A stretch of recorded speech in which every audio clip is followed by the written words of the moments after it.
Hello, my wonderful people of the internet, and welcome to part 2 of my current series, my game collection. Now, last time we went over my PlayStation 5 collection, which it is quite small, but I think that's understandable given how recently I acquired a PlayStation 5. So today I thought it natural to go and look at my PlayStation 4 games. Now, the PlayStation 4 games, I do have a lot more than what I had on the PS5. So I think to avoid these videos going too long, I'm going to divide the series up for PlayStation 4. And it's either going to be in 2 or 3 parts. I haven't quite decided how many yet. It's kind of just, I'm going to see how today's recording goes, how many we get through. And if it doesn't take too long, then the next part I'll do the rest of them. If it takes too long, we'll divide them up again. But yeah, enough about that. Let's just dive straight into it. So here we go. PlayStation 4, Part 1. So, the PlayStation 4. One thing you'll quickly realize is that I tend to have a lot more series rather than individual games. However, I am still going to go through them one by one, just so that you guys can get my impressions on each game rather than a series as a whole. So yeah, here we go. Let's just dive into the first one. So this probably comes as a surprise to nobody, but the first one that I do want to talk about today is Yakuza 0. Now, Yakuza 0, oh man, I love this game. And I actually played it on Steam first. In fact, it was recommended to me by Sen again. Why do I feel like I say that a lot? It was recommended by Sen, and then I sound so surprised that I enjoy it. Now, he had played Yakuza Kiwami, and he was like, oh my god, it's so good, play it. I was like, okay, but he recommended getting into Zero first because it was a prequel to the first game. I thought, okay. So I started playing it, and I was like, okay, this is okay. This is okay. And then the story just went, and I was like, oh, I'm invested. And then while I was getting invested in this story, like all these mini games were thrown at me, and I was like, I'm in love. And I like to play bowling and sing karaoke, and I'm like, oh my god, I'm in love. So yeah, Yakuza 0. And it kind of naturally goes to follow on that the next two, and I'm going to show these together because I feel like it's just better because of what they are, is Yakuza Kiwami, which is the Steelbook edition, which is like, oh, it's my baby. And yet again, I did play this on Steam first as well. And it's a remake of the first Yakuza game, but it just improves on so many things. And it kind of takes from Yakuza 0 and adds that to the original Yakuza, and it's like, yeah, we're onto something good here. Something really good, and honestly, such a good game. Story isn't as good as the others, but it's definitely still up there. And I know I said I was going to show them together, but hey, close enough. That's Yakuza Kiwami 2, which is also the Steelbook edition. I do kind of want to replace this eventually. You may or may not see the sleeve on the outside of this does have a tiny bit of damage, but I can kind of live with that because, like, look at this. Look how pretty this is. Like, just look how pretty this is. Like, and honestly, the remake itself is fantastic. Like, it shares the engine with Yakuza 6, and it is very, very beautiful. Like, very, very beautiful. Now, next in the collection, I bet you can't guess what it is. Although, if you know Yakuza, you probably do know what it is. And that is the Yakuza Remastered Collection. Now, originally, I just had have the standalone PlayStation 4 version of this. But then I managed to get my hands on, funnily enough, from CEX again. You know, that place I like to go. Well, I had the normal version, and one day I went in and they had this version of the game, which I'll get to what this is in a second. And now CEX do this thing where they tend not to divide whether it's a Steelbook or a Day 1 edition, which is what this is. And so it was kind of the same price as the regular edition, so I was like, oh, I'll pick that up. And then I ended up flogging my other one on eBay and got my money back. And what it contains is, I know this is kind of a, yeah, kind of like a PS3 edition. It's like a PS3 segment of the PS4 games. It actually contains a box for Yakuza 5 on the PlayStation 3, and it's got no game in it or anything. As you can see, it's clearly empty. The reason behind this, though, was originally when they released the Yakuza games on the PlayStation 3, Yakuza 5 actually never made it to the West until the remastered collection. So for anybody who was collecting for the series, they basically could get this Day 1 edition so that they could put this box with their PS3 games so it looked like they had a full collection. That was the basis behind it. But again, a very nice edition still, and I thoroughly enjoy it. And then, coming up next, oh, that's what I forgot to mention. For those of you who don't know, the Yakuza Remastered Collection contains Yakuza 3, 4, and 5. So there you go. Now you do know. So up next is Yakuza 6, The Song of Life. Now, this is kind of one of the bog standard editions. It comes like within this little art book. Ooh, something just went flying. I'll pick that up in a second. But it's got the game, and yeah, it's got like little scenes of art all inside. There is a premium version of it, which comes with some like decanter glasses and things like that, and it's like, oh, I want to pick it up. And my local CEX actually has a really nice copy of it, and I'm like, kind of want to get. It's £110, and I can't justify it.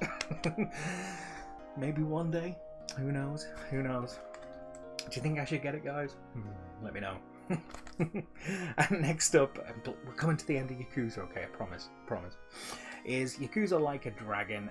This was the Day 1 edition, which was again a very nice steelbook. I will show you. Look at this. Oh, pretty. How pretty. Nice. I actually enjoyed Yakuza Like a Dragon. They really changed up the formula of the Yakuza series, and they made it into a turn-based RPG. And I'm not going to say too much because it could spoil the story, but the way they turned it from kind of a brawler into a turn-based RPG, it fits and it works. And it's still got all the minigame madness that Yakuza has. So yeah, Yakuza. Play it. Like, seriously, play it. Now, next up in my collection is another franchise which I do really enjoy. And I know it's not for everyone, but that is Persona 5. Again, a nice steelbook edition, because I like steelbooks now. I only really got into collecting steelbooks like the last year, but what I have got is very nice. And look at this, isn't that pretty? If you like the Phantom Thieves, I'm sure you'll appreciate that. It's a very nice, it's even got like artwork on the inside.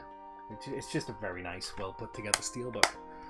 Now, Persona 5 is one of those games where you will either invest your whole life playing it because it's great, or it'll just immediately put you off playing it. Personally, I love it. I love, the day-to-day life aspect of it and kind of building up the relationships as you unravel this mystery. But yeah, Persona 5 really good. But do you want to know what's better than Persona 5? That's right, Persona 5 Royal. This is kind of an enhanced edition of Persona 5 with a lot of quality of life features and extra story. And I would highly recommend, if you haven't played it, to pick up this version, because this version is great. Like, I love this version. And again, of course, I had to get the steelbook version because it's all pretty. Like, look how pretty that is. Like, it's really nice. I do personally think the Persona 5 steelbook is nicer, but like, look, it's even got the artwork on the inside as well. Like, it's really pretty. Like, I like it a lot.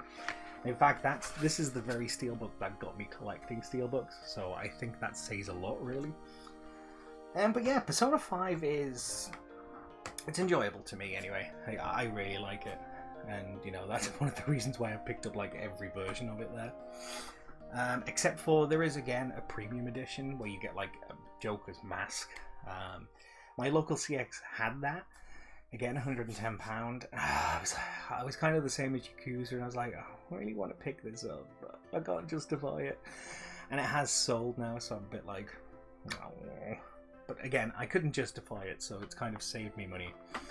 And probably to nobody's surprise, the next game, which I wish had a steelbook version over here, but it doesn't. It's only like across seas, is Persona 5 Strikers. A great follow-up to the original Persona 5. Like, honestly, the story had me just as hooked. It was really enjoyable.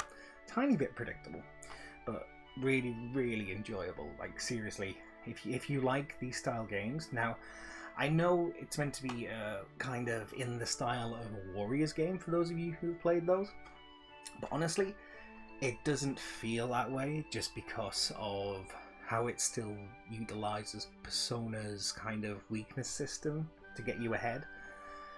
It's great, and the story's great. And again, the building on Persona 5 is great. So yeah, if you like Persona, play it. Like, seriously, seriously play it. Next up, we have another Atlas game, Shin Megami Tensei 3 HD Remaster. This is actually what I'm currently playing through, because, damn, I remember playing this as a kid, and went back when it was just properly Nocturne over here, like on the PS2. And what drew me in was the fact that the original version had Dante on the cover. I was like, oh my god, Dante from Devil May Cry. It was like, what? He's in this RPG game? Me being a big lover of RPGs and Dante, I mean, it was a no-brainer to buy it as a kid, even though it was incredibly difficult. But it was my first foray into the Shin Megami Tensei games, which is now something that I do have a great love for. Like, I love it, like, especially, we'll get onto it later, but Digital Devil Saga, when I get to talking about that, like, seriously, it's great. So yeah, another one, if you like, I wouldn't say too difficult, but it can be punishing. I think punishing is a more correct term for it. If you like punishing RPGs, then this is one for you.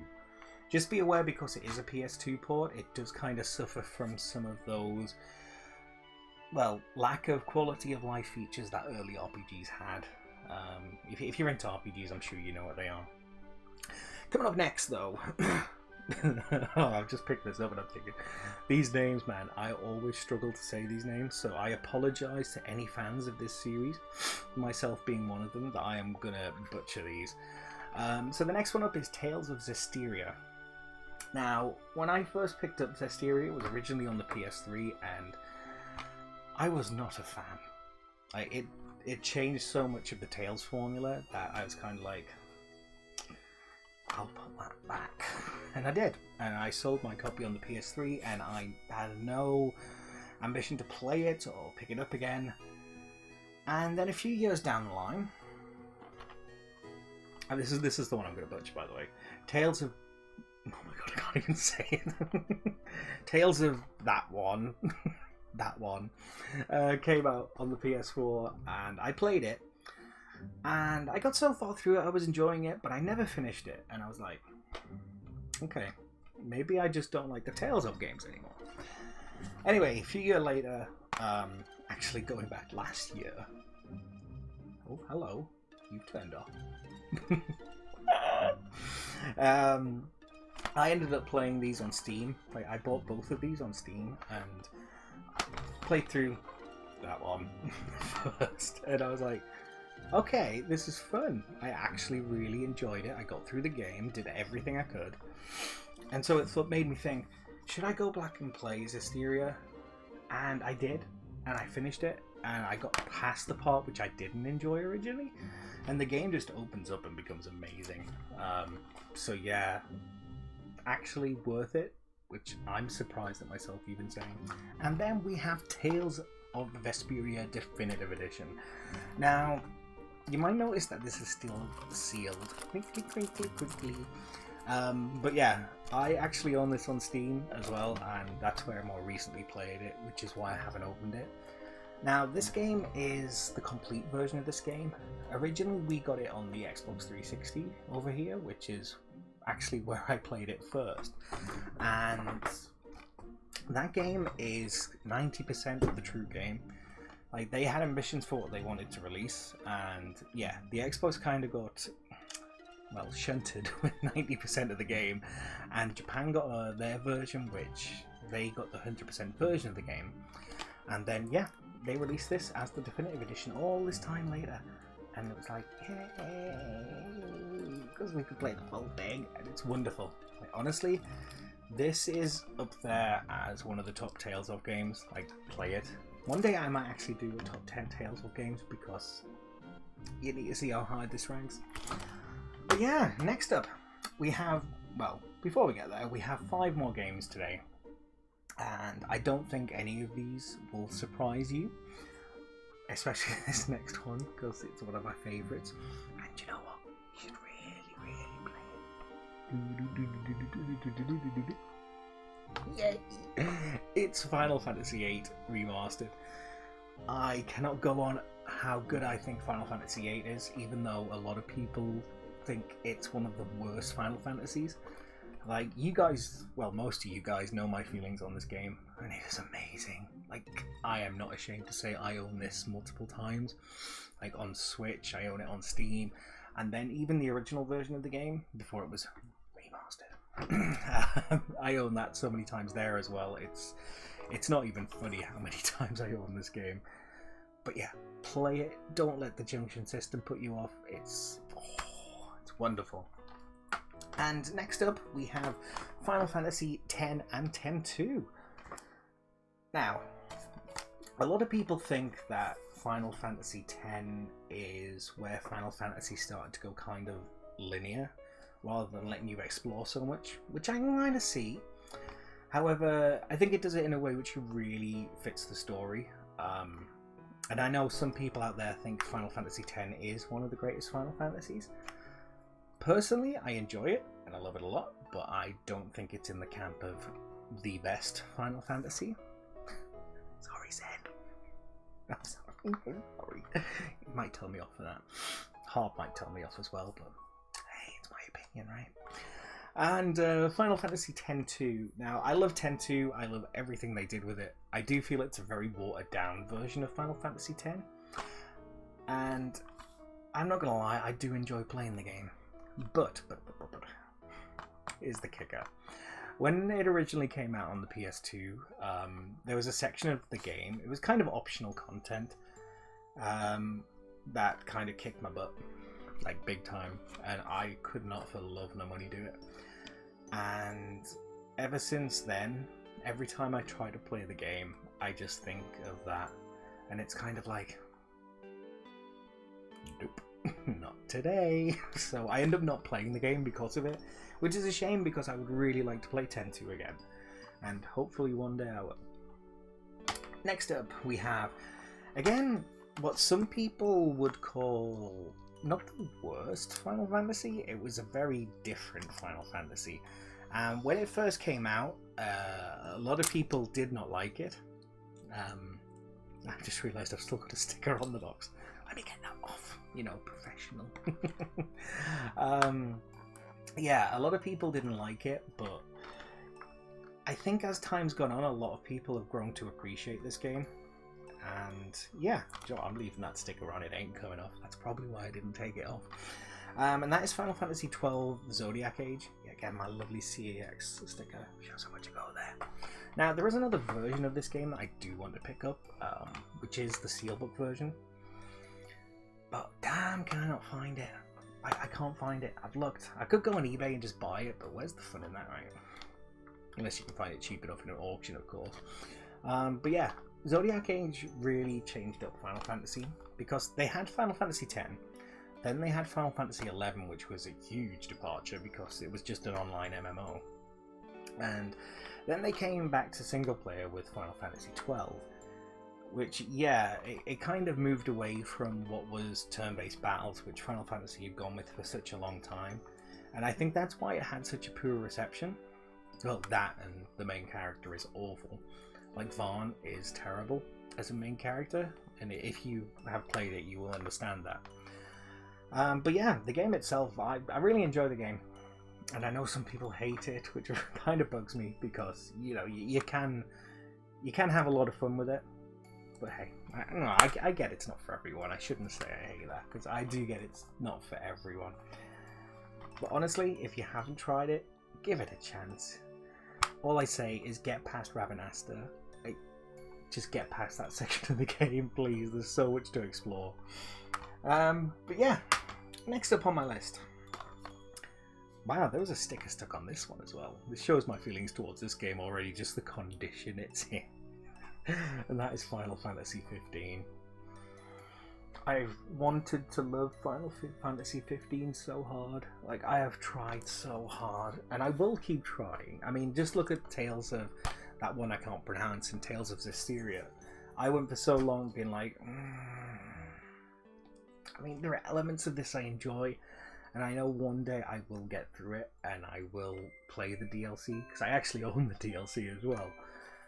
And I probably will end up enjoying it one day, just unfortunately that day is not right now. And I'm going to just do this personally. I am sorry, Skets. I know you like Final Fantasy 15, okay? And I promise you I will like it one day. So I'm sorry, okay? I'm sorry. I'll hide. What's your thoughts, guys? Do you like Final Fantasy 15? And the last game that I'm going to show you guys today is World of Final Fantasy. And World of Final Fantasy sits in a weird place for me. It's a game I really wanted to enjoy. And it's a game I was really excited about when it was announced. And I like the chibi element, probably, which is something that I know a lot of people don't like, which is chibi. And I tried to play this. In fact, those of you who were around a few years ago will remember I actually started streaming this game. But I don't know. I've never felt any reason to return to playing it. And I hope that feeling comes back one day because, hey, you know what I mean? It's a game which showcases all Final Fantasy, which is something I really thought I would be behind. But yeah, for some reason I just cannot get away with World of Final Fantasy. And I think a lot of it is the stacking mechanic. But hey, I don't know. Could be anything. Oh, so yeah, guys, that is my little insight with you to the first part of my PS4 collection. Let me know what you have if you have any PS4 games. I'd be interested to know. And hopefully I will see you in part 3, which is part 2 of my PS4 collection. That's weird to say. Yeah, thank you very much for watching. If you have enjoyed the video today, please leave a like down below. And yeah, tell me about your game collection. That's what I'd like to know. What is your favourite system to collect for if you do? But yeah, thanks very much. And bye!